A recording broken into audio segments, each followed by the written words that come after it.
भारत की हुंकार है, आप सबको मेरा प्रणाम।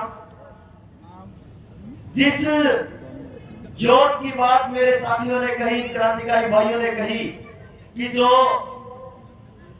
आजादी के 70-75 साल के बाद उन शहीदों को सम्मान नहीं मिला, वो जनता सरकार मोर्चा के समाज के सहयोग से दिया।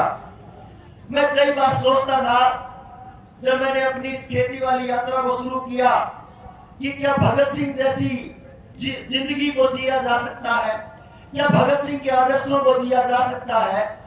तो जब उसको समझना शुरू किया तो पता चला भगत सिंह कहते क्या थे। तो कुल मिला के कुछ 2-3 बातें ही मुझे समझ आई थी।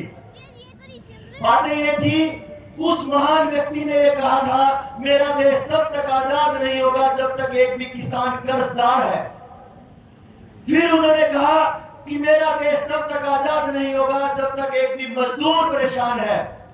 और तीसरे नंबर पे उन्होंने कहा था, अगर कोई शिक्षा व्यवस्था देशभक्ति नहीं सिखाती, उस शिक्षा के तंत्र को जड़ मूल से उखड़ जाना ही चाहिए।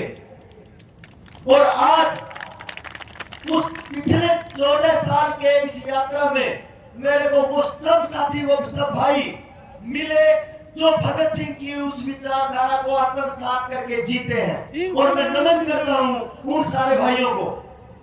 जब शिक्षा की बात करते हैं तो मुझे देवेंद्र भाई याद आते हैं। जब संगठन के समझने की बात करते हैं तो मुझे मेरे बड़े भाई नरेंद्र जी की बात याद आती है। जब मैं किसान आंदोलन के उन बड़े सत्ता के चोरों को झुकाने की बात करता हूं तो मुझे बहुत सारे किसान संगठन से बैठे साथी याद आते हैं। और जब खेती के आमूल परिवर्तन की बात आती है, किसान के कर्जे के खत्म करने की बात आती है, तो मुझे वो कृषि की व्यवस्था समझ आती है जो जनता सरकार मोर्चा स्थापित कर चुका है। पूरे देश में ये अभियान पहली बार पूरी पैदावार, बिना जहर, बिना बाजार। और जो नरेंद्र भाई कह रहे थे कि एक आदर्श व्यवस्था बच्चों को, खेती को और समाज को कॉर्पोरेट से दूर करके रखने की है, उसको हम लेके चल रहे हैं। तो लगने लगा कि सच में आज भी जिया जा सकता है। सच में कंपनियों के बिना, दुकानों के बिना, इस केमिकल के बिना जिया जा सकता है, बशर्ते कि आपके अंदर वो जोश हो, आपके अंदर वो हट हो, आपके अंदर वो शपथ हो जिसमें समाज को बदलने की ताकत रखता है। वो शपथ, वो विचार आपके अंदर अगर घर नहीं कर जाता तब तक वो ढीलापन रहेगा।